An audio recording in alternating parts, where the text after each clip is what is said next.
Okay, hi everyone. Welcome to Telos Bound. Today we're going to be reacting to Nietzsche versus Plato. Who has the answer to nihilism?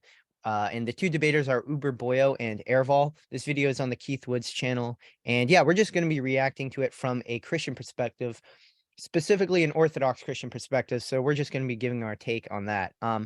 Allheart, Gabriel, Nate, forgot to mention they're joining. They're joining me. And do you guys have anything to say before we begin, or are we good to go?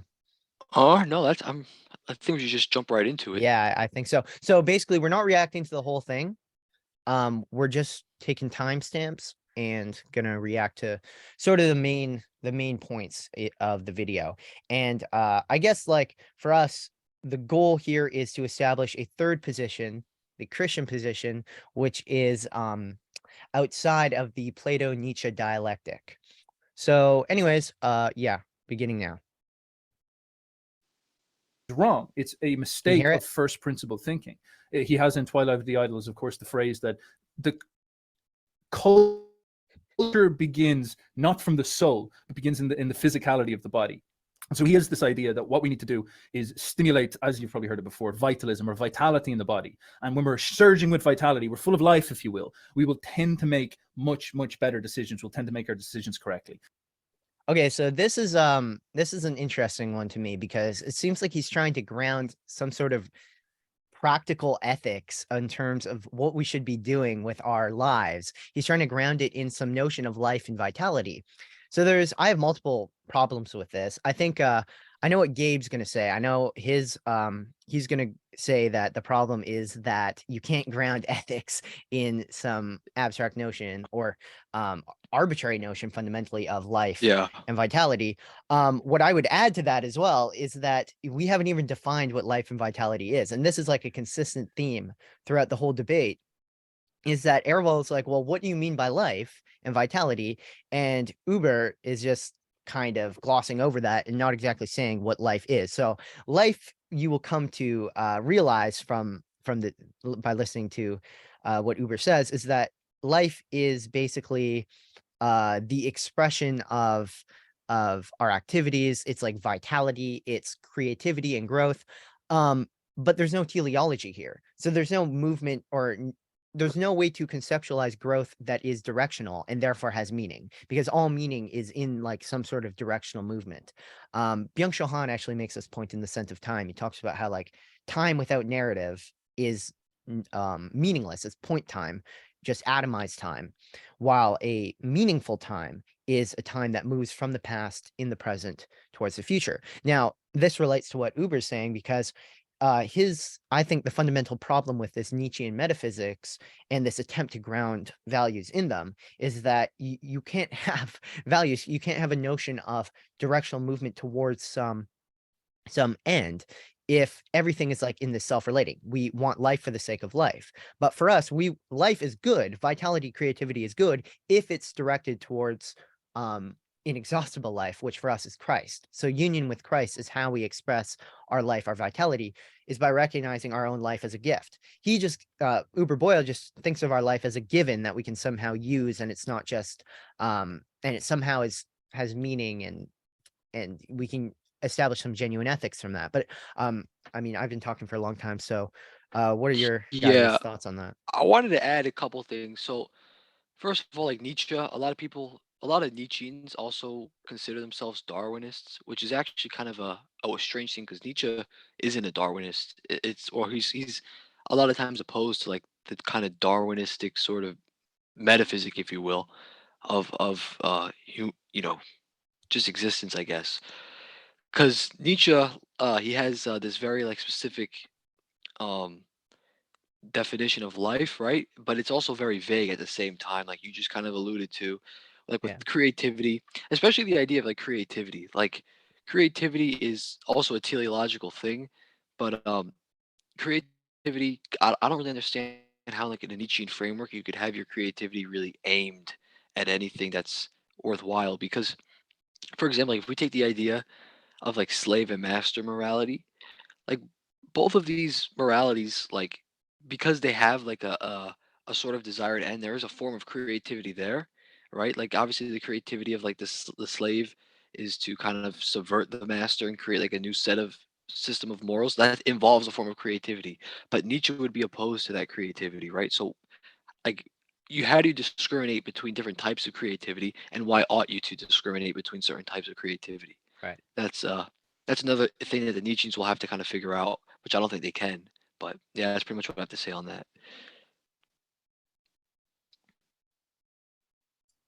It's interesting because if you go and watch Uberboyo's discussion with Jonathan Pajot, which he mentions in this stream, he kind of gives this like big uh, he lays this heavy praise on the Vikings, right? And this northern force of energy and vitality, you know, from the north, and sort of accredits the civilizational capabilities and history of Christianity to that force of kind of northern vitality. But as Pajot rightly points out, and which he kind of concedes to in that discussion, that's really not appropriate to construe it that way. Just this force of like northern vitality, this kind of barbaric vitality that pours down from the steppe or from the Scandinavia, is not actually what created civilization in the West. It was that vitality meeting with a southern telos, basically. Without Christianity, if you were just merely left with the kind of raw energy of the northerners, you would not have had a Western civilization become what it became. It was really the basically synthesis of this southern telos with the northern will that produced Western civilization, quintessentially in the figure of the knight, who has all of that northern vitality, but it's oriented towards discipline, virtue, and values which itself are not provided for by it, but are extrinsic to it, if that makes sense. Yeah, it makes sense. Yeah, so this, like, I think this would be our general critique of Uberboyo's metaphysics, and I think it's easier for us to just continue critiquing him throughout the debate, because we are closer to Platonism, we are closer to Aarvoll, and there are clear problems that Nietzscheans have that Platonists don't have, which isn't to say that Platonists have solved all the problems, because if they had, we would all be Platonists, but or at least like if we thought they had. But yeah, our general critique though of the Nietzschean position is that there is no teleology, there is this notion of vitality, but precisely because you cannot define what vitality is aimed towards, what life is aimed towards, you can't define it at all, because you're trying it from a very immanent perspective, which immanence is essentially, it's always equal to incompletion, because if you're trapped in your own immanence, so if all there is life and I can only know life by life, there's no ability for me to step outside and actually define what life is. Now, the beauty of Christ, yeah, exactly, it's circular, it's self-relational. With Christ, it's that Christ is life, and we can know life and have life precisely by giving up our own life. So there's we could get into like the Christian view of self-sacrifice, but actually I think this is that'd be more appropriate later in the video, because Aarvoll brings it up.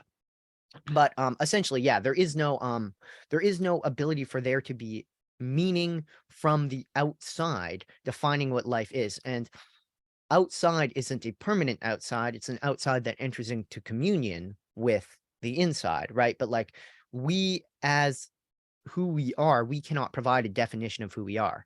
And in the same way, we can't provide a definition of what life is, because ultimately what something is what it is in eternity. So what it is eternally, and what life is eternally is participation in Christ. So we just have fundamentally different views. Their view of life is one of self-relation, and our view is one of communion. Life is bestowed as a gift. But I just want to yeah, add one thing real quick. I don't know if we skipped this part yet. I don't know if I should spoil it, but Aarvoll's actual like three sort of problems with Nietzsche, I think it's also really good to address here, because he does make a really good point. And his first point is kind of the obvious elephant in the room, that Nietzsche is like a moral nihilist. Even though he claims to posit a new system of morality, it's not objective, so it's kind of arbitrary, which gives us no reason to follow it or pick it over any other system of morality. It's also important to note that Nietzsche is an epistemological nihilist, which he said. This comes into his idea like there's no truths, only interpretations. Well, obviously the basic presuppositional critique of that is like, well, is that a truth itself? Because if it is, then that's you have a contradictory sort of system there. Mhm. If it's not a truth itself, then okay, then we have no reason to believe it. And then thirdly, he says Nietzsche doesn't actually like he claims Nietzsche's not a philosopher, which I like that might be kind of a controversial thing to say, and I don't agree with that 100%, but I do understand the point he's making. He's like Nietzsche's not really like he's not a systematic thinker like a true philosopher is. Like he doesn't have um a Yeah. coherent epistemology either. Well, Gabe, Coherent. we're getting my next Okay. timestamp is that. So I'm gonna play Okay. that and then you can finish your reaction just so the audience Okay. has more context.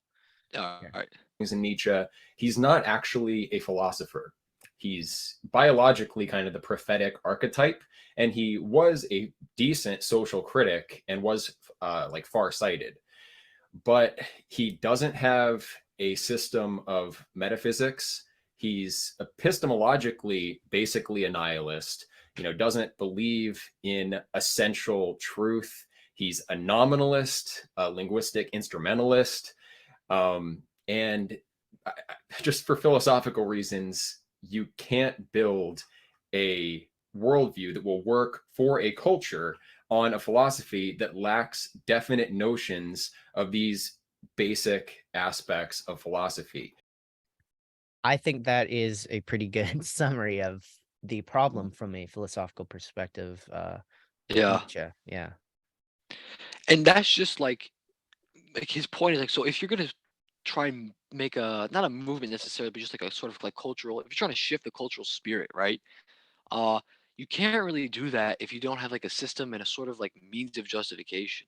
Mhm. This is why like even though like I would in the end say he's wrong, but like Hegel is way better than Nietzsche in this sense, right? Like if you're gonna try and I think it would have been like a better debate to see a Platonist versus a Hegelian, in my opinion. But I think also Nietzsche is a lot easier to digest for people, so that's kind of why uh, that's a position Uberboyo takes. But yeah, Yeah.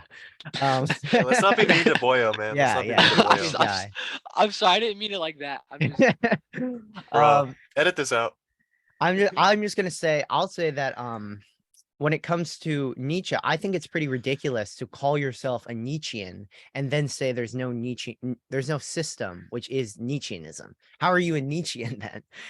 If Nietzsche is just like this, like I think Uberboyo would go to the point of just saying like Nietzsche just gave down a way of doing things and then we just live it out, right? It's interesting because like for one, like that doesn't mean he's a philosopher because Plato did the exact same thing, but he had a system nonetheless. Aarvoll makes this point. I don't want to keep defending Plato as if we're Platonists, but Right. I mean Christ did the same thing, but even better. So like right. last thing I'll say about that is that to call yourself a Nietzschean means you subscribe to a particular view of reality. Nietzsche didn't have a view of reality, and the ones that he actually did, like when he'd like kind of propose like an actual metaphysics when he was feeling like a real philosopher, they're all really dumb ideas, like like eternal recurrence. It's like we've heard this before and it's stupid, it's wrong.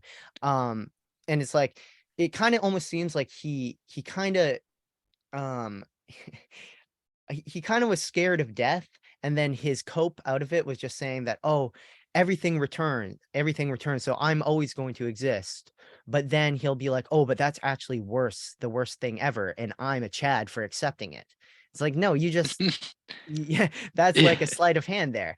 But yeah, so with Nietzsche, it's like when he did propose like metaphysical theories. So like if you're going to call yourself a Nietzschean, and this is like what Uber didn't do in the debate, is defend like core Nietzschean doctrines. Actually, I don't know if I have it here, but I used to have a book called Nietzsche's System, which was like an attempt to Systematize them. systematize Nietzsche. But in Yeah. anyways, even if you're not gonna like say he has like specific metaphysics, he does say that everything is will to power. He Right. does That's what I say was gonna. that perspectivism, he makes a claim about epistemology, it's relativism or perspectivism. That's also an ontological claim. And like yeah, that would, I think those are the two main Nietzschean, and eternal recurrence if you want to take it literally. But yeah, there's no Nietzscheanism, but insofar as there is Nietzscheanism, it's those doctrines, and Uber didn't defend any of them in the debate. So, yeah. Yeah, well, the whole will to power thing, like that is like an actual like attempt at, like he said, you know, all I see is will to power or whatever, And nothing and like that, besides, yeah. yeah, like And that. it's not smart because the like atoms, like if you actually think of what atoms do, they aren't will to powering, they are communing. And the strongest form of chemical bond is a covalent bond, which is literally the mutual indwelling of multiple electrons. So that's just a little through new eyes symbolism looking at creation. But the idea though is he was just wrong. Being is not will to power. It can't be. Being is communion. Well, Weird see that the problem. subatomic particles are reading Trade in Luneau, man. They're reading some communal ontology. Yeah.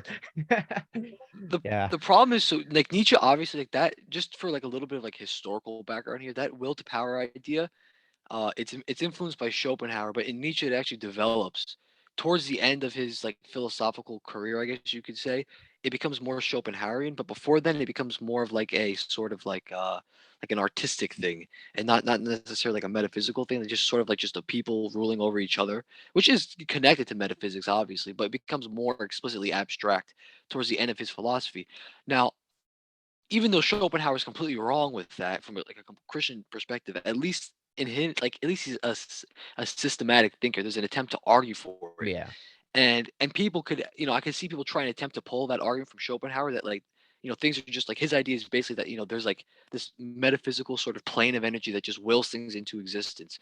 Well, first of all, that doesn't make sense, because that metaphysical plane of reality, like that in itself, like, it was that willed into existence, because if it wasn't, you actually kind of, you're just pushing it back again and again and again. Like, there needs to be something there that's grounding this kind of will in your metaphysic, or else you just have a pure like chaos, and obviously that Yeah. leads to contradiction, because you Mhm. can't have chaos as a metaphysical like first state, because Yeah. Yeah. the notion of chaos itself is a fixed identity, and a fixed identity is not chaotic. Is an ordered, it's an ordered Right. Right. ontology. Like So he's, it's almost like he's like Aarvoll actually makes this point, to be fair. He says that like you're presupposing a form of Platonism, and like yeah, yeah, it's presupposing some sort of idealism where there's a hierarchy of meaning, so that you have like universals like chaos and language itself to actually make sense of things, and you can't ground that within chaos itself. Like it's the same issue of like self-relation, like chaos is not self-defining.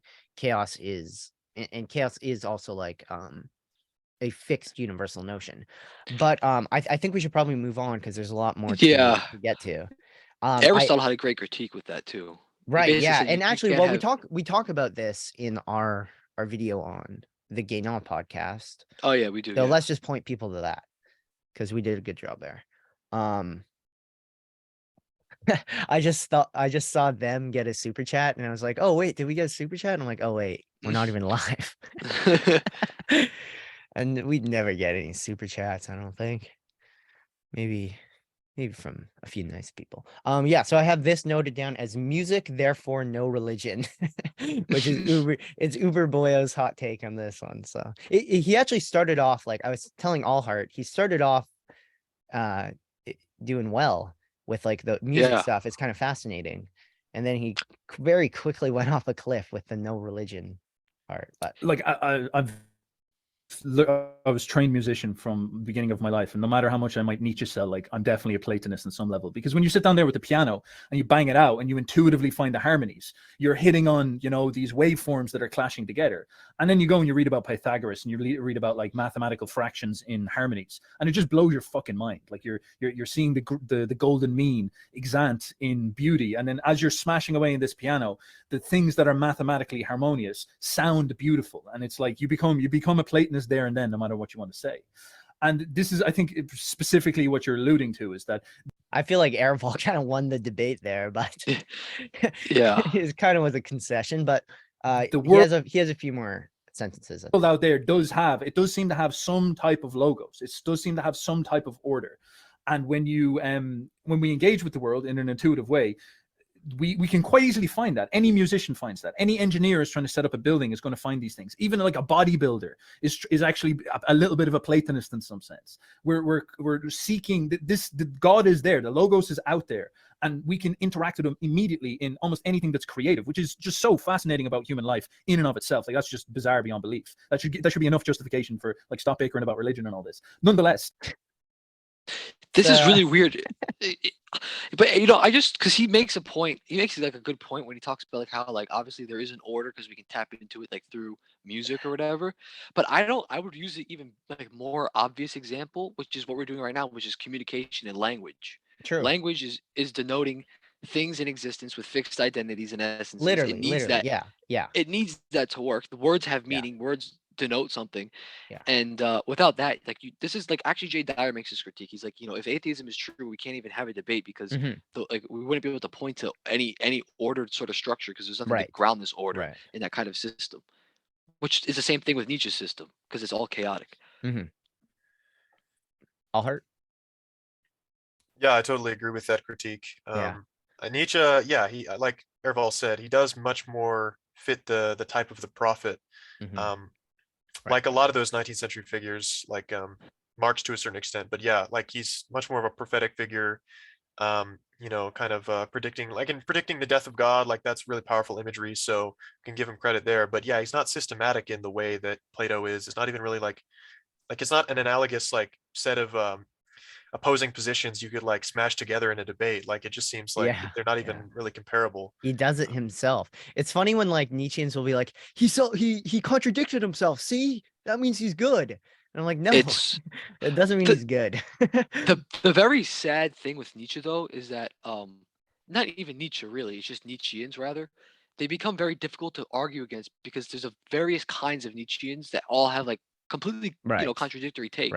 Even like political Nietzscheans. You'll have Nietzscheans, you'll have Nietzscheans who are switching genders, and then you'll have Nietzscheans who are like Aryan supremacists. So it's like it's crazy.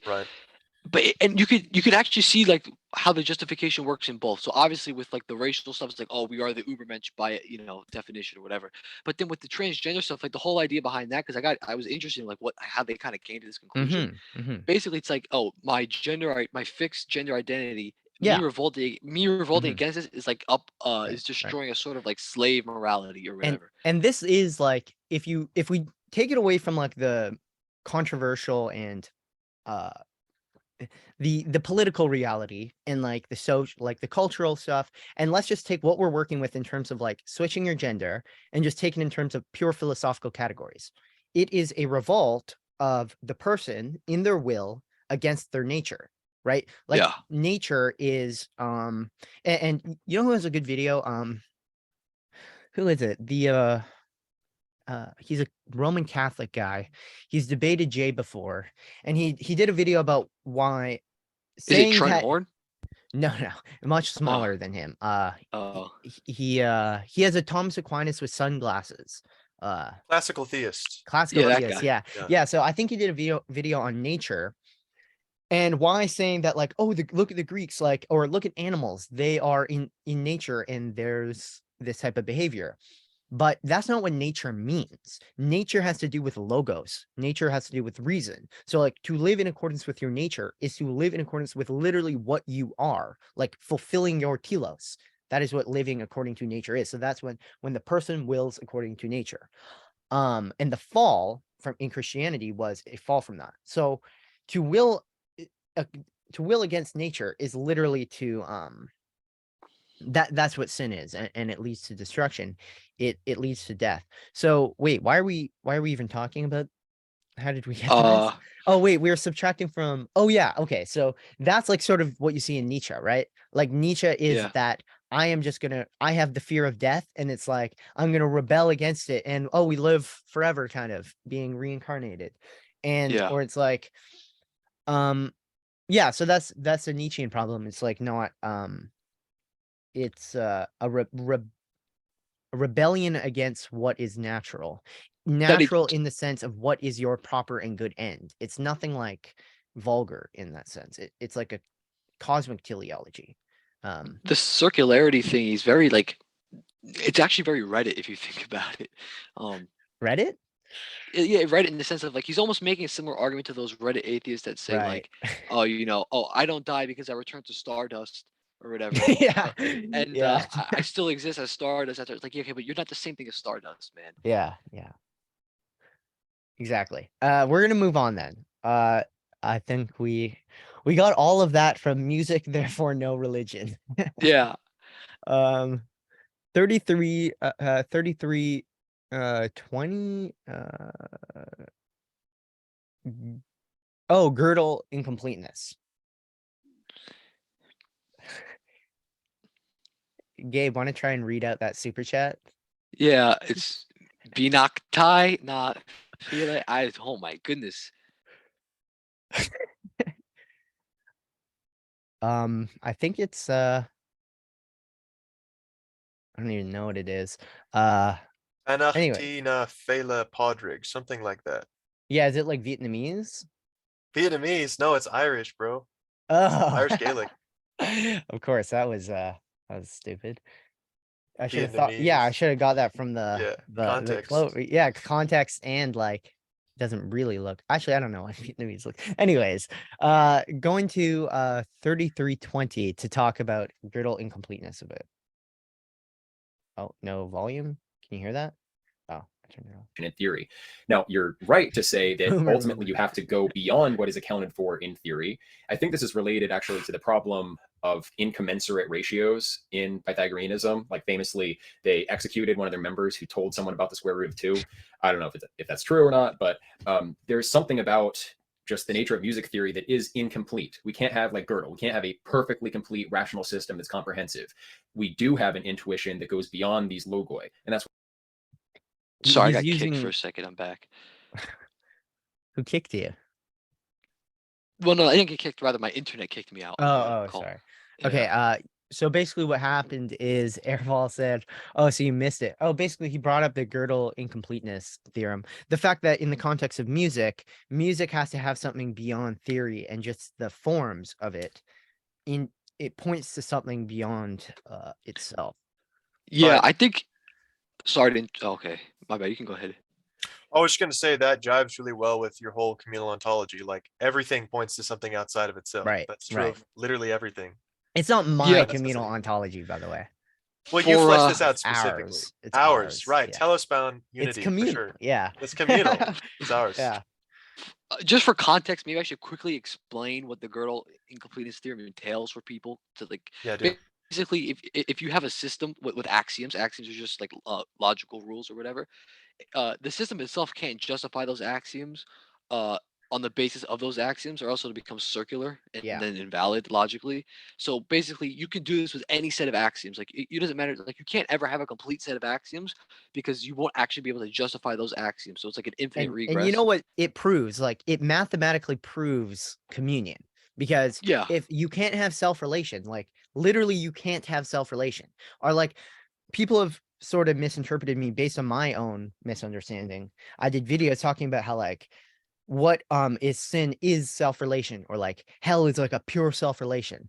All that language is wrong because self-relation is purely fictional. There is no self-relation. It can only exist as imaginary. So you can have the imagination of a fully complete totality. That is the imagination of the beast. That is like, Yeah. it takes on a fictional reality of its own in what Zizek calls the big other. So this is like the symbolic space of pure positing in the mind, right? And like, not to get too much into Zizek, but he says that like the subject fundamentally at its core is an imagination. It's imaginary because it's this positing of itself. So he nonetheless sees the subject as some sort of self-relation. For Zizek, it's more nuanced because the self-relation is failed. So Zizek takes into account and affirms the fact that self-relation is a failure, but then he says, oh, but nonetheless, this is what you have.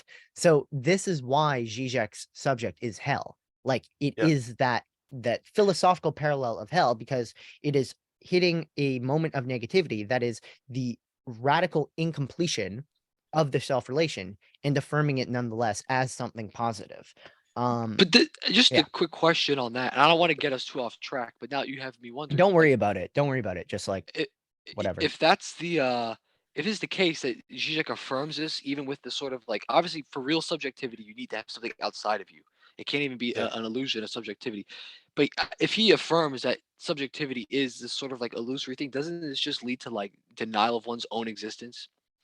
But he would just ignore that, right? Yeah. Yeah. Well, basically for him, it's not that he would in a sense deny that we exist, but he denies that we exist as something underneath our act of denying in the first place. Right. So Okay. like if we're denying, there clearly is some element of us existing, right?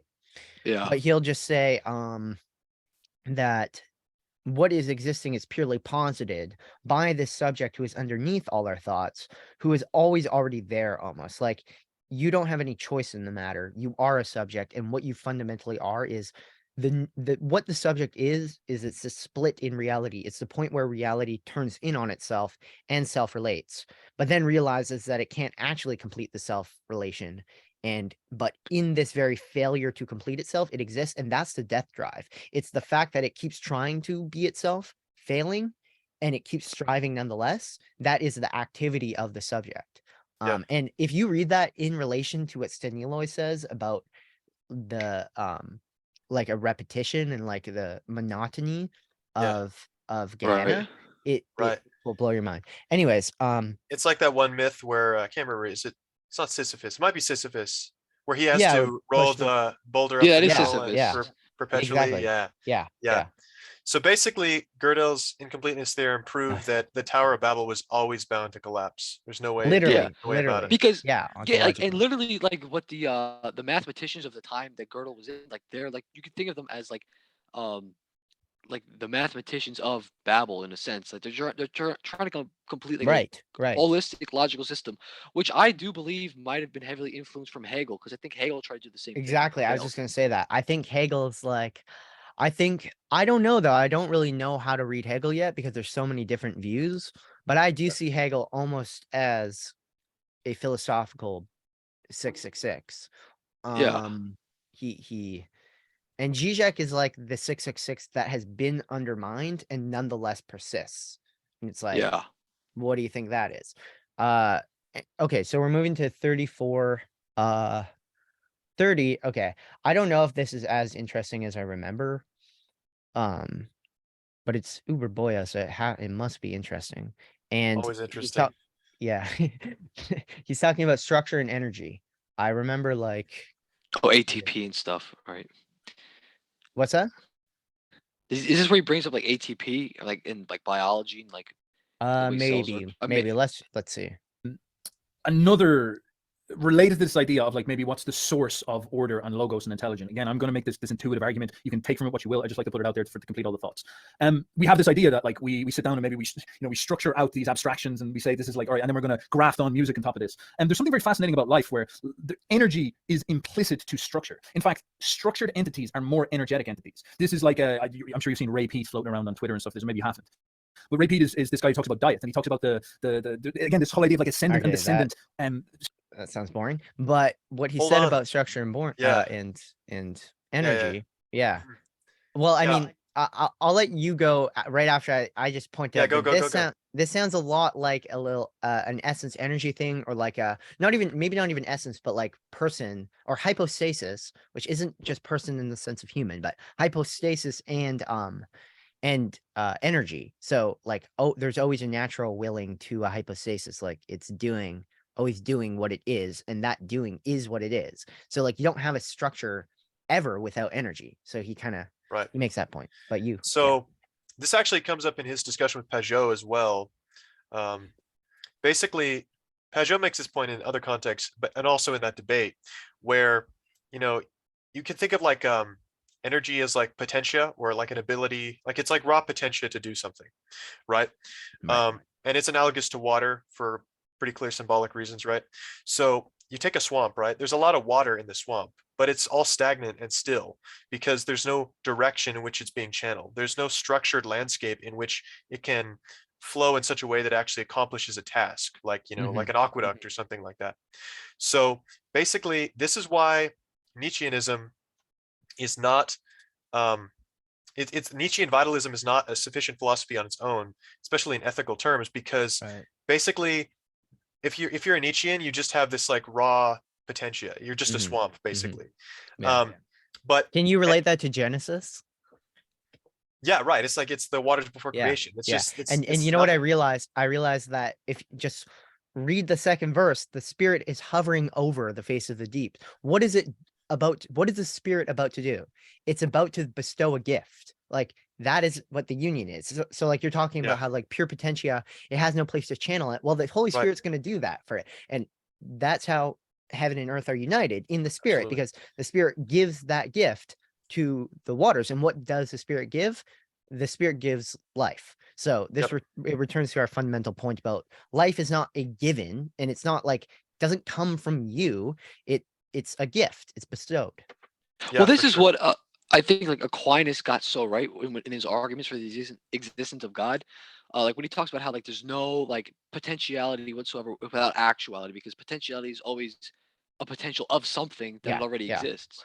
Dude, And I personally think that Aquinas's arguments fit better within a Palamite ontology and metaphysics than Basic. than a Thomistic one. Like literally they work better in our paradigm because you don't get into problems that lead you to something like identifying God as a pure act, and it makes the arguments more intelligible. But yeah, Gabe, But you're right. Like I think he's saying like fundamentally, if we're just saying things need a prior cause, or potentiality needs a prior actuality, that's just yeah, saying there needs to be some sort of eternal being. There needs to be being as such in order for there to be particular being.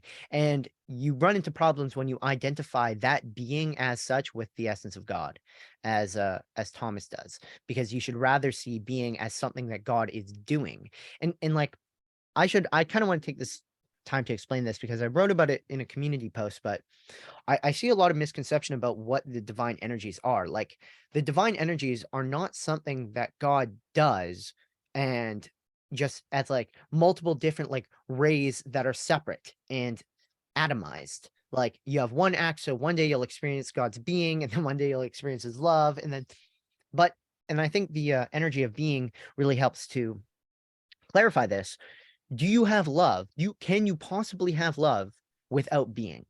It's not possible. So what this is pointing you to is that the divine energies are mutually interior. Love and being, they come together as imminently implying each other, which doesn't mean there's not a distinction, and doesn't mean we can't experience them in different manifestations, like different ways. But the divine energies, as they pre-exist eternally in God, they are that the acts of the Trinitarian God, and each particular act is together. They're one. That's why it is true to say there's one divine energy, but that's not to the negation of multiplicity and the fact that there also are divine energies. But that's really, I don't know how I got here, but all heart. Do you have anything else to say on this point? Structure and energy. oh, I was just going to say like this whole notion of like unchanneled potentia, like this kind of like vitalism without direction, Mhm. being kind of definitional of Nietzscheanism, and that's why you see it getting channeled in all these different directions with like left Nietzscheans Right, and right. becoming like Trooners, and the right Nietzscheans being like these, uber racists or whatever. Like it makes sense because it's just this raw energy. It doesn't have direction. That's not sufficient in its own right. And this connects to what Pajot is talking about with him, like Uberboyo's like, the Northern barbarians are what's, the ultimate cause of the greatness of Western civilization. And that's totally missing the point, because Yeah, yeah. that would just be this swamp. That would just be this like Right, tumultuous right. chaos that's accomplishing nothing. Yeah. Christianity is the aqueduct. It's the sloped terrain that actually channels the water in a direction where you actually Right. accomplish something. And like Um, something that kind of relates to this is sometime in the talk, I don't think it's down noted down, but Uber says that Christianity was a rejection of all our past traditions and like Aryan like European traditions, and that's why 2,000 years later, look at what happened 2,000 years later, and then he's like acting like 2,000 years isn't like a very very long time. yeah, Like also that's like a third of the entire Earth's existence. Yeah, I was making this point earlier when we were just talking, like the Aryan traditions that he's like upholding, they're not in any Yeah. way familiar, like similar Yeah. to Nietzsche's, because the Aryan traditions, like Indo-European religions, and from there, like the paganism that kind of came out of that, those like have like objective beliefs in gods that actually exist and Yeah. do things in the world, Yeah. and they believe in like objective set of values. Mhm. So it's like, no, I'm sorry, they're not Nietzscheans. What they Right. would actually, they would hate, they would call Nietzsche an atheist, if anything, because Yeah. he is. Yeah. They just call him gay and then Yeah. leave. C.S. Lewis has a good image for this. So he talks about the Christian right and the Christian left, and he's not talking about it in Mm. political terms. He means, so the Christian right is the thing which brings in the things from like pagan cultures that Christianity converts. It's the thing that takes in, brings into the church the things from the world. Mhm. And the Christian left is the side which pushes those away. So you can kind of understand to some degree why someone like Uberboyo would look at the history of Christianity and see the Christian left being demonstrated. Like, let's push this away, let's get rid of this. But C.S. Lewis makes the point that the Christian right is actually more ultimate in the church. So there might be a time where something is pushed away as pagan or as foreign or as something that needs to be rejected. But if it's ultimately not something that's wrong, qua itself, it can always be brought into the tradition at one point in time or another. Mhm. Yeah. Yeah. Okay, so we're gonna actually skip like 30 minutes to this is where he references his Peugeot debate. This theory, I think this model of social collapse is pretty good. Plato addressed how to prolong that and create the most ideal society possible. Of course, it's never possible to make it perfect. Also, in terms of health, one of the videos that I watched from your channel was your discussion with Jonathan Pajot, and a point that he made is that like we're not going to be healthy forever. We're going to age. We're going to degrade. So we need to have a philosophy that recognizes the significance of health and addresses how to actually make people healthy and virtuous in detail, which I think Platonism does, but then goes beyond that and addresses the virtues that we can achieve beyond this kind of vital, what do you call it, quantum life energy or something like that. Yeah. It's like your the philosophy needs to account for death and the transcendent, because like there is in terms of like what the transcendent fundamentally is, like the transcendent is something just other, right? Like it's something beyond our comprehension within our like, and that's why I think truly knowing the truth requires a leap of faith, to use like language that's been used in the past, because it's like not based on any of your own rational calculations, nothing inside of you need to open yourself up to the other. And when it comes to death, like death is this otherness because it is transcendent. Death is in some sense transcendent because it's truly other. It takes us somewhere genuinely other than our particular reality right now in this life. So it's again like he doesn't have the ability to account for that, but that's just my initial thoughts. All heart. I don't got much to contribute. Yeah, that's straight Okay. up true. Yeah, like you got to actually, one thing is, but yeah, basically, Pajot makes this point. I'm going to keep alluding to it because I feel justified because Aarvoll alluded to it. He makes this like funny point, which is that like this pure like Nietzschean vitalism, if it doesn't account for death, which it doesn't, Mhm. basically you end up with like this like the boomer trying to be the young guy, and like the dude who's like 50 leaving his wife and buying a Ferrari and like trying to like pull with these younger girls. Like it Right. looks totally Right. cringe, and that's because there isn't a reconciliation or an integration of death and decay into your view of the world and what human Yeah. existence should be. It results in these like clownish um occurrences and this Mhm. clownish aesthetic because there's something that isn't being integrated. It's like the Tower of Babel. It's something that's trying to be a total system that actually does not include fundamental aspects of Right. reality. Right. It's like It's denying reality, basically. Yeah. Yeah, it's a it yeah, it's interesting that it's like I think the point you made about how there's like time is there for a reason, right? And things change. And there's something odd, like something very weird about someone or something that is where in a time that it shouldn't be in. Like Yeah. we read this in the Ecclesiastes, where there's a time and place for everything, right? And like there is a time for when, and it's always, I think it's always proportional sort of to the presence of God, the like God's making himself present to you, because like there's like a genuine sense in which God withdrew from creation so as not to destroy it, because when God meets sin, he destroys it. But like his return, like, and that's like basically the principle underlying like a notion in the church called economia, like economy, where it's like a relaxation of the canons, relaxation of what should be ideal. Because with God, it's the same way. Sometimes he has mercy. That's what God's mercy is. Like, you can only have a merciful God if you have a distinction between essence and energies, because then you have an ability for God to say, you know what, I'm going to hold back, and it's going to have no effect on my own being.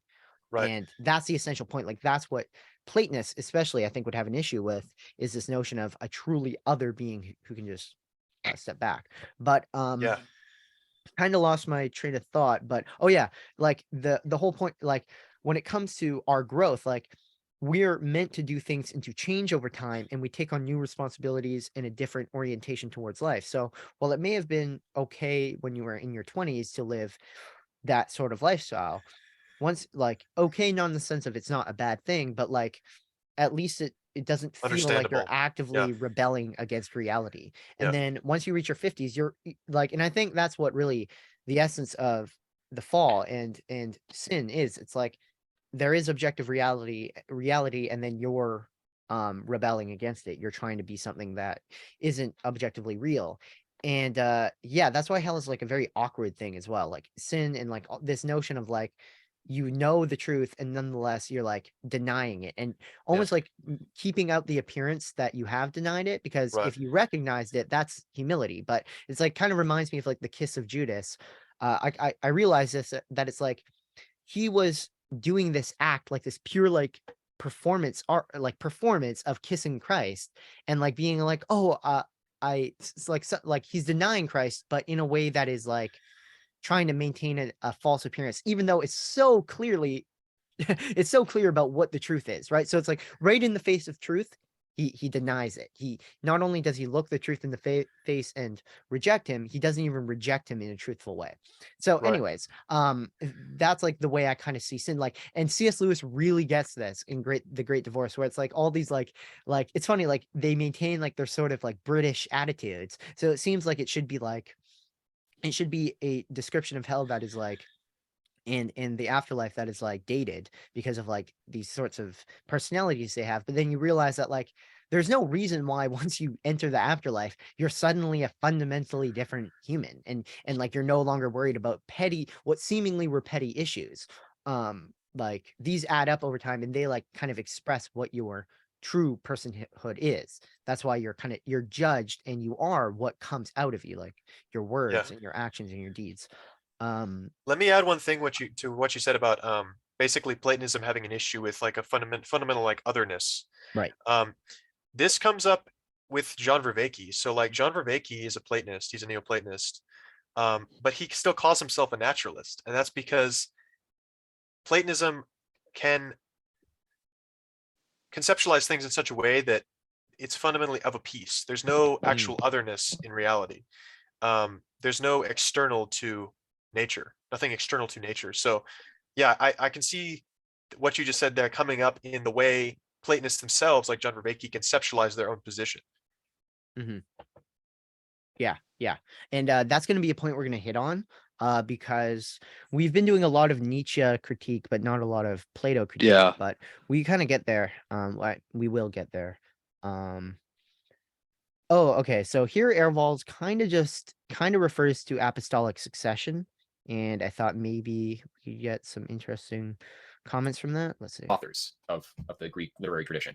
And so Socrates concludes that you don't actually have knowledge, you are simply inspired by Homer. And I think there are people like this, they have their one guy that they're obsessed with, kind of like I'm becoming about Plato, or like you seem to be about Nietzsche. But the reason for that is that, like, metaphysically, the ideas enter into the physical realm through the muses, through daimonical forces. They have a locus in space-time with one individual who introduces the seed into the world, and it descends from there. It's kind of like a magnet, and then a chain of like iron filings that descend. And so, it goes to the director of the play, and then the actors, and then down to the people who are ultimately watching. And I think that applies writ large to the history of Western like intellectual life. And Plato not only like provides one of those magnets that we can descend from and profit from, but he himself is tied to that more ancient impulse of wisdom, with Pythagoras and with, you know, the Chaldean oracles, with the Egyptian priests. Like, it's this deep, deep, deep stuff where they have gone into. So his point, I think, Aarvoll likes the idea of like a perennialism to ground the Platonism, where it's like Plato is actually just receiving this perennial truth. And I'm sure there is some truth to that for sure. Like I personally believe, based on Seraphim Hamilton's ideas, that philosophy came to the Greeks through the Egyptians, through the Hebrews, and that Joseph Yeah. basically brought philosophy and his like the movement. Like it's not just Joseph, right? It's like Joseph and the like I don't know, like century of the Israelites being like actively involved and accepted in Egyptian society. Anyways, but yeah, go ahead. Well, yeah, basically what Plato's doing, and this is actually kind of a good thing, obviously, is that like he's taking, and I do agree with Aarvoll, I guess, but he's taking like the structure that underlies all of these sort of like pre-Christian positions, and then just explicating it and just kind of like trying to like refine it to get to its purest sense. Now, what I think the problem with that is that it doesn't really give us like an explanation of like the real world, like historically. That's why Christianity is way more powerful than that. Like it accounts for history and it accounts for real events that occurred. And that's why it makes it more personal.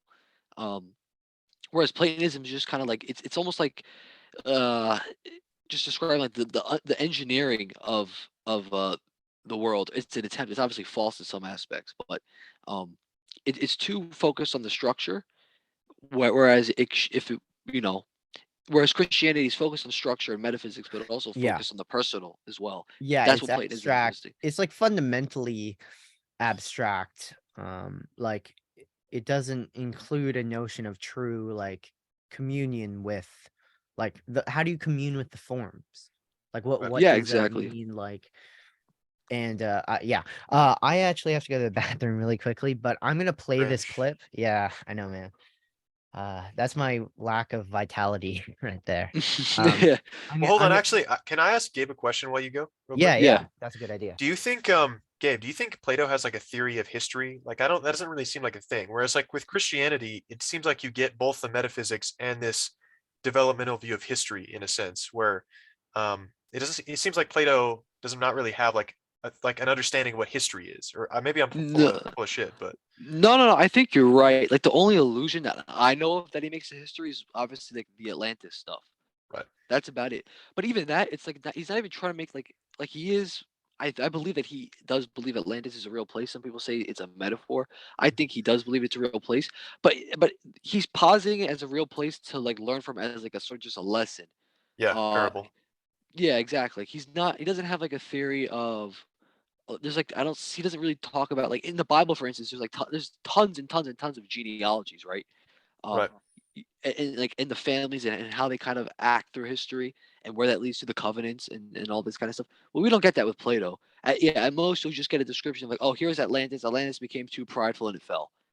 yeah, Um, yeah, it's akin to me pointing to like, I don't know, critiquing like the Soviet Union and saying, here's the Soviet Union, and here's why it all went wrong. right, Yes, yeah, I am touching on history, but it's not a philosophy of history. yeah, yeah. I was kind of scared when I got in here and we're already talking 20th century history. Where's this going? But okay, so are you guys done, by the way? Yeah, Yeah, Whatever I you're mean, yeah. okay, cool. We're gonna move on to the note for this one is stupid Platonic Catholic Church, which is that's Uberboyo's take. It's funny that like he was like, don't read Nietzsche unless you understand the history of Christianity, and then he just says this stuff.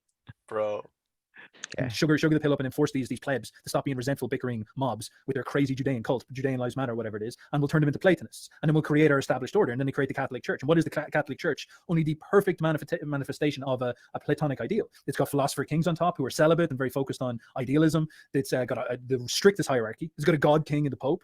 It's got the people don't read. You know, the people aren't going in there and pursuing the forms. They're going and living their lives in a hell.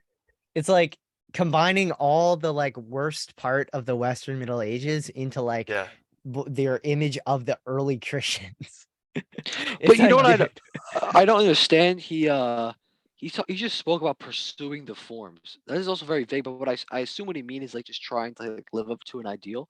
But yeah, pursuing the that's not. forms. But that's not even the case with Christians. Like, I mean, that literally is what Christianity is. Like, there is a moral ideal. I Yeah. mean, when I say ideal, I don't just mean like just an idea. Obviously, it's a Mhm. real thing that matters. Right. And And but remember for us, the ideals that you're talking about are the energies of God. So like right, those are the forms for us, like the logi, the energies, whatever you want to call them, and we're participating with them. We're communing with them. right.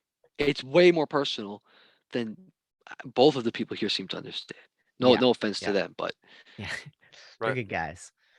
What's your take on that history there, though, Allheart? Well, it's like a 30,000-foot view. So he's Yeah. like combining stuff that we, as Orthodox people, Orthodox sympathizers, would like take issue with. Like, this Yeah. is not representative of Christianity as a whole. Mhm. And also, yeah, I could see that actually might be like I can't remember. Did the Latin Christians before the Renaissance translations have the Republic? I know they had like one or two writings of Plato, and then they had the Isagoge, which was basically like a Neoplatonic reading of Aristotle. Mhm. So yeah, that really you're colored right. their reading. Right. They What they had was Augustine, though. and Yeah, they had a lot of Aristotle too. It was mostly Aristotle, Augustine, from what I know. Yeah. Yeah. yeah, and they actually kind of read Aristotle in a Neoplatonic way, because I think was it Porphyry who wrote the Isagoge. It's basically like it's basically I how think so. Neoplatonists understood Aristotle. Um, there were at least like some strains of Neoplatonists that were like basically wanted to view Aristotle as saying complementary things to Plato, and not something that's and not really like necessarily in conflict with Plato, at least as regards certain spheres of knowledge. So that was very influential in the Middle Ages, but I don't think they were reading the Republic. I think it came in the Renaissance, Mhm. um, at least in Yeah. terms of Latin translation. So obviously, like, the And it's history is kind of pumped with funny that. that like the closer, actually, like the rediscovery of these texts kind of correlates with what he's accusing. Right. That, Yeah. but it's like, Renaissance papacy. yeah, it's like, but this does not apply to the early Christians. Like this is not what Saint Constantine had in mind when he made the legalized Christianity. Like this was it just doesn't really work. But anyways, like it's possible that the Roman elite tried to create the Roman Plato's Republic through Christianity. There's a guy named Russell Gmerkin or something. He writes about this, but he believes that the Old Testament was the whole Old Testament basically was compiled in Alexandria before Plato. Yeah, I think either before or after Plato. So I think not it's even the after. No, Septuagint. before. No, it's before. Because then Oh, he it is. says, yeah, because he says that Plato read Moses. And it's like, that's true, but not in the way that you think it is. I You know? think Aarvoll believes that too. Oh, Yeah, for real? he said it's no, I don't know if he believes that. He might believe that. He's open to the idea that Christ knew about Plato and Right. like the early I know he's I, mentioned Russell Gmerkin, which is funny because like me and him are like the only people who know about him. I thought I might have heard Aarvoll say, and if he's listening to this, correct me if I'm wrong, but that He probably isn't. that He's a busy that guy. that like Plato was around like during the same time that the Old Testament was being compiled, and that Yeah. he like directly influenced that because there was Jews in Greece compiling the Old Testament or something. Yeah, it's that is technically true. Like there were Jews in Alexandria and Right. compiling scripture, but it wasn't just made. It wasn't all Yeah. made then. Yeah. That doesn't really like make sense, right? Like it's not something that's just like made in like a couple years, right? It is a very No. long process. I know Alexandria was a big Jewish hub, but obviously that's after Plato, because it's named after Alexander the Great. Mhm. So I'm not exactly sure what, like, how this history relates, how the Hebrew tradition interacts with Hellenism. Either. At least in the time period he's talking about, or they're talking about. Yeah. So Yeah, the only thing I know about Hellenism and Judaism would just be like the Kabbalah stuff, right? I think that's like those are like direct Like that's like a sort of like mutual combination of those two Right. things. Right. Okay, well, we're gonna move on to one of the last timestamps. There's two more after this one. This one is Aarvoll talking about what's unique about Christianity, I think. Yeah. So this is actually a really good point. I don't know why he just doesn't become Orthodox, but well, let's see. Resentment. Now, this doesn't necessarily mean we have to get rid of Platonism. Like maybe Platonism. Oh, no, I did the wrong one. It's 204. My bad. There are original teachings with Jesus that I think have profound metaphysical significance. Like there isn't a notion of reciprocal forgiveness in any other axial age faith. Like it is invented with Christ. And I think just the It's what's interesting is that I don't think Aarvoll is really realizing the extent to which he is right. Like, it's not just that reciprocal forgiveness doesn't exist. Like, that's a very Girardian point. It goes further than that because the notion of communion itself is fully revealed in Christ. And by looking at everything before, like reading the whole New Testament and then looking at the way reality works, you can see despite the fall, the truth of everything is Christ. Christ reveals communion. Christ reveals that communion doesn't necessarily, it's not that there's only communion and then there's like self-relation. It's that communion and self-relation almost existed together to a certain extent. Like God became man, doesn't mean he sinned, but God became man, and like because there is this ability for there to be communion, there's also the way in which just because the fall happened, it doesn't mean everything is just obliterated. It just means that God basically steps back from creation and then has to work to bring it back to him without undermining the freedom of creation to respond back in love in man, which ultimately occurs in Jesus Christ. So like the notion of self-sacrifice in general, the notion that true existence is constituted by self-emptying, right? Like when Christ says not to the Father in the Garden of Gethsemane, he says, not my will, but thy will be done.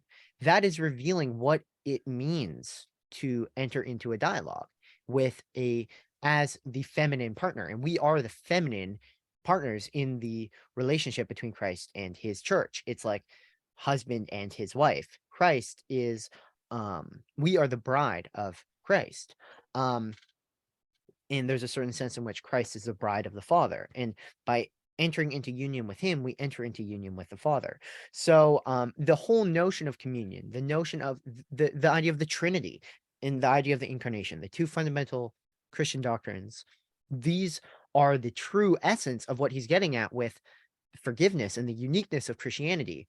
But he's not really realizing the full extent to which this actually points to the universality. The uniqueness of Christianity points to its truly universal character, and that universality is a notion, radically new idea that being is communion.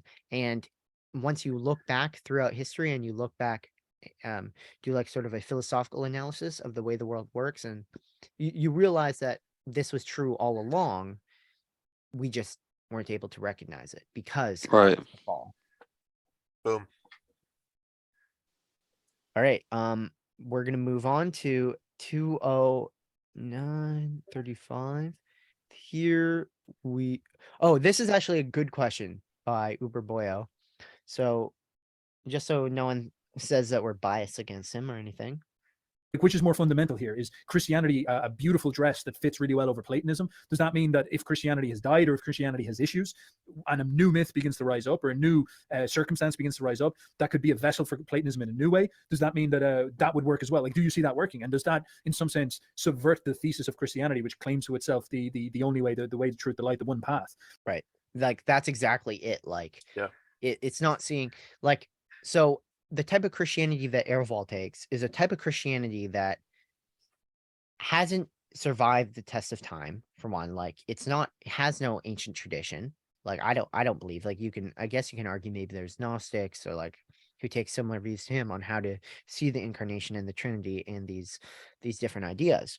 But Doesn't he basically view the Incarnation as just like analogous? This is to a Hindu based on avatar. yeah. He says That's what I was he gonna says say. it in this recording. And it's like Yeah. it's not. So basically that form of Christianity, any attempt to deviate from orthodoxy has led to a disintegration. It has led to the death of God. Because remember that ultimately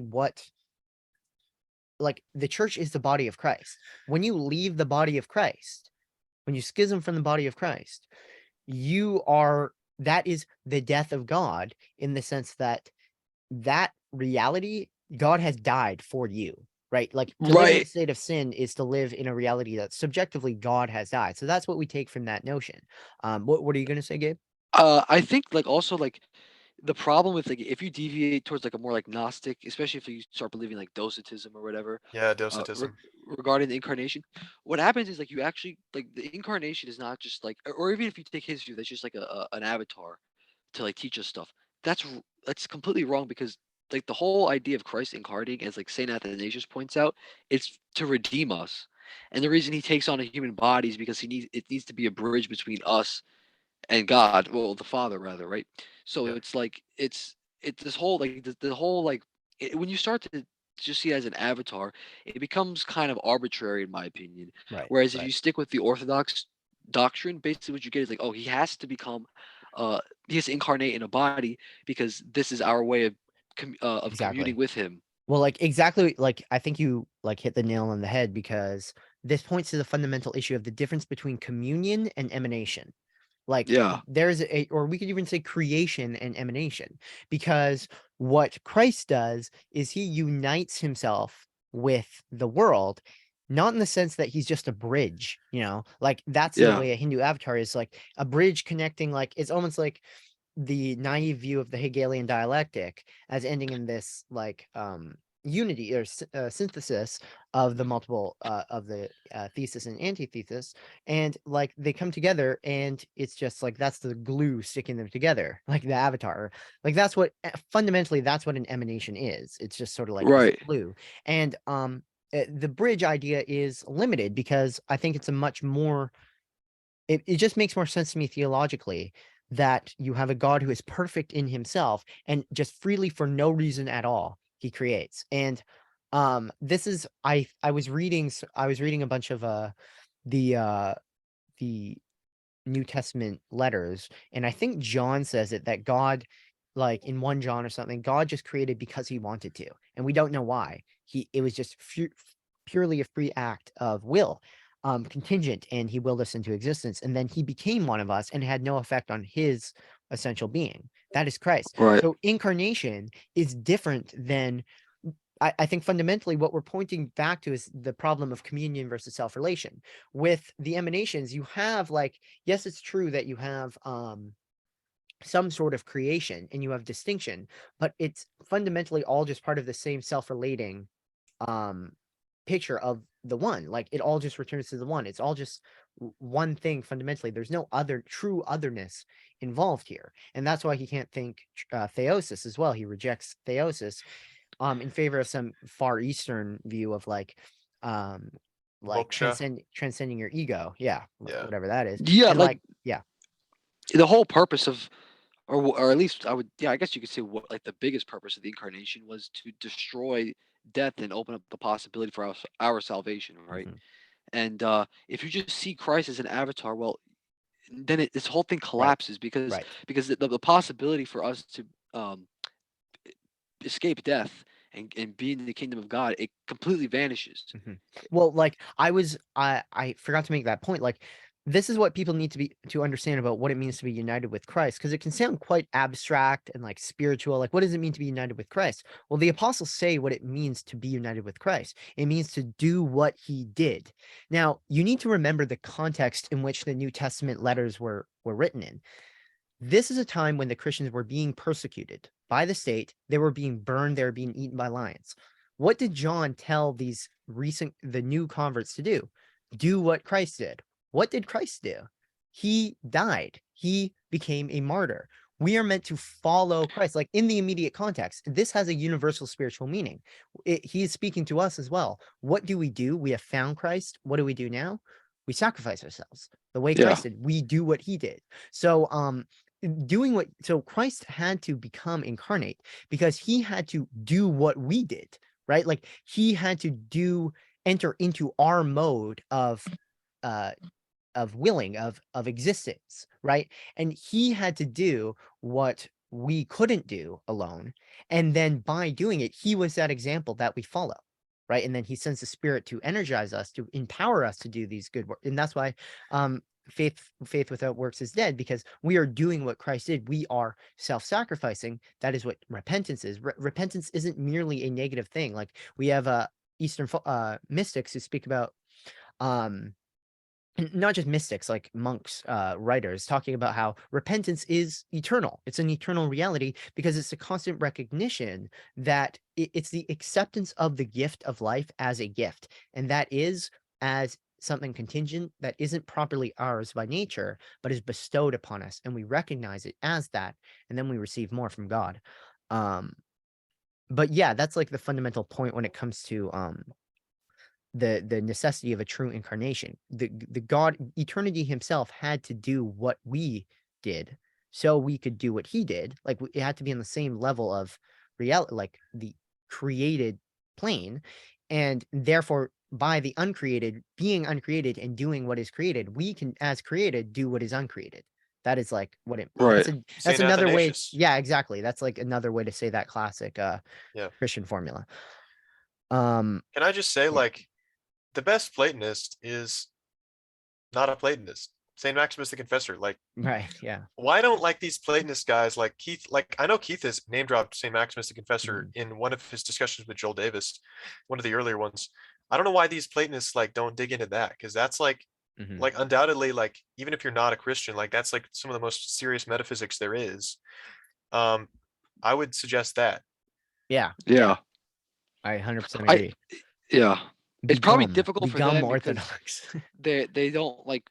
I think, like, to them, because they kind of already associate Christianity with having all like this sort of extra baggage. I don't say baggage in a negative sense, but just it entails a bunch of other things. Mhm. Yeah. And I guess it's hard to get over that leap for them, which I understand, but right, still, it's right. worth looking into. Well, like, yeah, I found that a lot of Aarvoll's critiques are like the seemingly contingent stuff, like, oh, I don't want to accept this, or bowing down to like some authority, the church. And it's like, for one, it's more than just that. It's more than just blind obedience. Like, this is like, we believe ourselves to be the ones who all met the same person. Like, we all experienced the same person, and we're gathering together to worship that person as we know him, right? And the way that has been passed down from the ones who literally knew him, the apostles, has been passed down as the church, with Right. sacraments, with a priesthood, with certain rituals, but fundamentally the ritualistic part, and like the legalistic part, the part of being in an institution, is that fundamentally what it is at its heart is the Eucharist, and it is a true union with the divine, with the God man. So like I think Aarvoll should look more towards what is fundamentally missing in Platonism that Orthodox Christianity has, because I think the fundamental idea is communion, and the notion that we can have, like, I don't have an issue with, we don't have an issue with theosis and the notion of remaining a distinct person. Aarvoll thinks it's a limitation, but it's only a limitation within his formula. There, it's remaining like a lower Yeah. level of hypostasis. We don't accept that. Like, we don't accept that, because those emanations, that whole emanation model, we reject. It's about union, true union, where eternity literally enters into time and dies. Well, that's because he has that Platonic presupposition of like oneness as being the ultimate sort of principle of the good or whatever. Yeah, we But talk that- about that's- this. We talk about this yeah. in our podcast coming out soon. Yeah. But okay, one last note I had, and this was Aarvoll directly responding to why he's not Orthodox, and we're just going to react to that. And he doesn't belong to any particular denomination. What's his critique for Eastern Orthodoxy? Is there a liberal component in it that deserves criticism? It seems that Orthodoxy has kept its traditions. Sure. I mean, the critique is mostly theological. I mean, I'm a monist, and I am a Trinitarian in a certain respect, but in a very qualified sense. I take these Greek terms that appear both in Christianity and Neoplatonism in a different sense from Orthodox Christians, and they're just philosophical differences that I have. And I'm not going to just accept that someone else's theology that isn't fully rationally grounded, in my opinion. It's like rational in a lot of ways and consistent with Neoplatonism in a lot of ways. Well, the problem is you need to I think he needs to read Florensky, where Florensky talks about how rationally grounding a worldview is impossible. That's 666 logic. We've talked about this earlier in our call today. Like, you can't have a rational grounding for what grounds rationality. And I know Yeah. he's kind of just making the point that, like, oh, you just dogmatically accept things. But I think he's actually making a more essential point, like pointing out a difference between us, where he wants to have everything accounted for by him and within this system. While for us, there is a system, but the way we receive that system, it's fundamentally revelation. Like, and that, in order to get there, it's not that you have to get there by faith. You get there by recognizing that all attempts to do it in a self-relating mode is impossible. So you get there by seeing that revelation is necessary ontologically and epistemologically. So that's how I would justify, like, the leap of faith, and like the idea of not having it, not seeing Christianity as at least having potential for value, precisely because it accounts for giving up your own rationality. And so obviously it would seem irrational. Like, that's like this, to me, the stupidest atheist reply to the leap of faith. Obviously it's doesn't seem rational to you because it isn't. But you're wrong. You're the Yeah. irrational one. Well, that goes for everything, right? Like, when you don't know something, when you're learning something, yeah, it doesn't seem rational. Yeah. Like, Yeah. but the thing is, like, why not just apply this critique to Platonism? When he was learning Plato and he didn't know anything about Plato, it didn't seem rational at first, or else you wouldn't have learned about Plato. Yeah. It's a really weird argument. It's not even, it's horrible for a justification.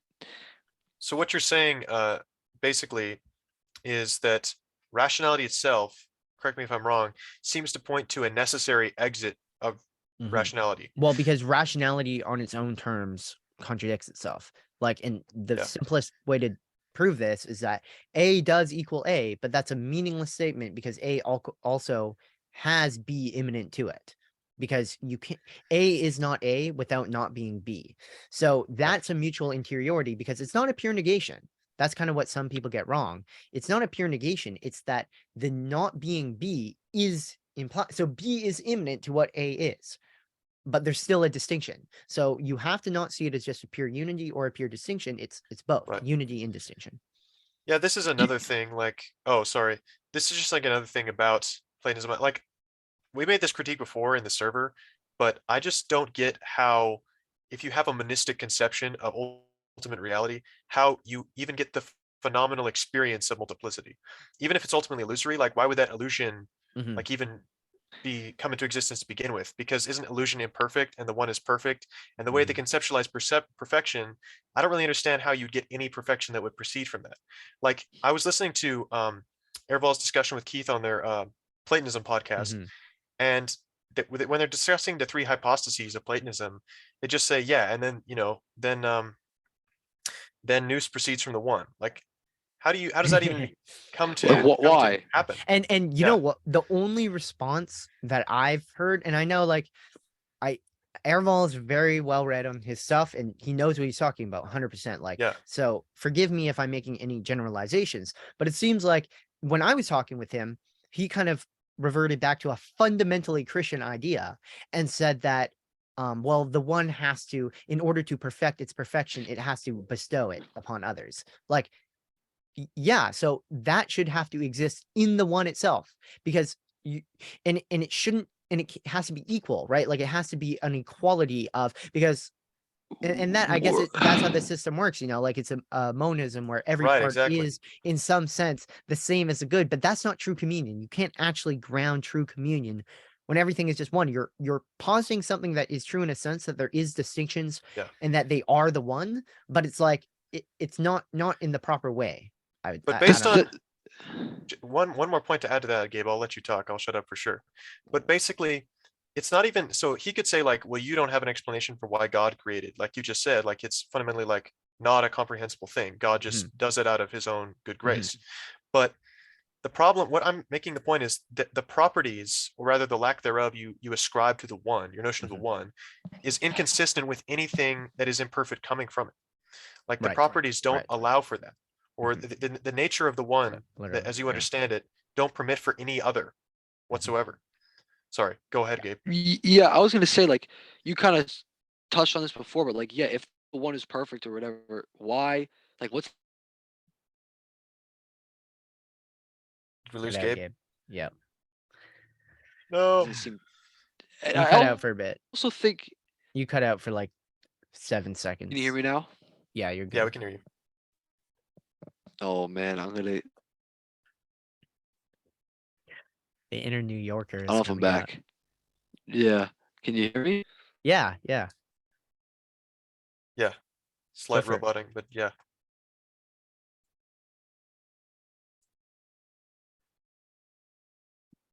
Bro. Poor Yeah, I Gabe. just don't understand like how there could be.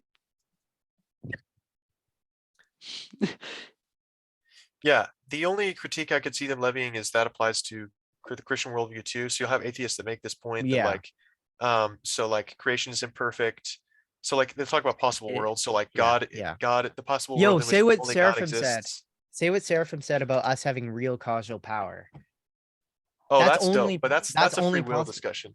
Yeah, but it's Yeah. kind of the same thing because you need to be able to give something genuinely other. So we can change the way reality is going to be, right? Like Right. our actions, like right now, I can act in this way. My own will stemming from me, I changed the way reality happened. God didn't monergetically, Monergetically, yeah. monergetically control that like I'm a puppet. That's not how it works. God is so free and so perfect that he's able to self-limit and give genuine creative capacity to something other and create something genuinely other. But it's entirely contingent. Like this is the argument Florensky makes. The 3 hypostases you can logically deduce are necessary, and then any fourth is contingent. Oh, I wanted to add one more thing. Because now we're talking about in this Platonist system like the descent into multiplicity, right? Yeah. Mhm. Aarvoll also said that there's a form, and I kind of talked about this with you earlier, Trey. There's this form of differentiation, but the problem with saying that is the form of differentiation itself presupposes distinction beforehand, so Mhm. you can't have that. Right. Literally, it- yeah. it- Yeah. yeah, Like even the forms presuppose distinction. yeah, exactly. There's a distinction between forms, and if that needs to exist before there is the instantiation of those forms, and this lowest form of being which we inhabit, well, if differentiation is a form, it already presupposes differentiation, so it becomes circular. Right. Multiplicity can't come from unity unless there's already, in some sense, multiplicity intrinsic to that unity. Yep. Yeah, Um, exactly. It's like God cannot give what he does not have, right? And Literally. yeah. Yeah. And it's like it's funny because there is like I'm still trying to work this out and I want to be careful, like preface this with I don't know what the Orthodox view on this is, but there is a sense in which there is something God cannot give to us that he nonetheless gives us, and that is like true abyssal freedom. Like it's the freedom of damnation, because by nature God cannot damn himself, but by our nature it is possible for us to damn ourselves, and that's because our nature is genuinely other than God and free. As persons we are able to turn away from God in this act of true radical freedom, and I don't know if we can say that pre-exists in God. I don't know the answer. Interesting. But yeah, anyways, I need to pick up dinner for my family in L. like 10 minutes. So we got to wrap this up, but there's 2 Gabes now. There's 2 Gabriels. Gabe Doppelganger. Yeah. Yeah. Evil W. Gabe. Evil Gabe. Nate, do you have any final comments? You haven't said much. Nate or Gabe? Nate. Nate? Yeah. Nart? I wonder if Nart's even awake still. He's dead. Probably like 6 a.m. there in Yeah. Hamburger land. I'm sure he has liked the way the conversation's gone. I liked it as well. But yeah, thank you for coming, guys. We should do this again sometime. We got to bring on like some cool people. You just got to bring on all the communal pilled people. Like we're bringing Pano on next time, even Yeah, if he for doesn't sure. want to. True. Based. But yeah, this was pretty good. I think we basically established the differences. This will be up tomorrow, by the way, at noon. That is the highest traffic moment for some reason. My subs are when they should be at church, they're on YouTube. I don't know what's up with that. But okay, guys, thank you. And I'm gonna stop sharing. And yeah, good night and God bless. Oh, by the God way, bless. everyone watching, join the Telos Bound Discord server and you can talk to us because we VC a lot. And yeah, it's a cool place. Okay. Good night, guys.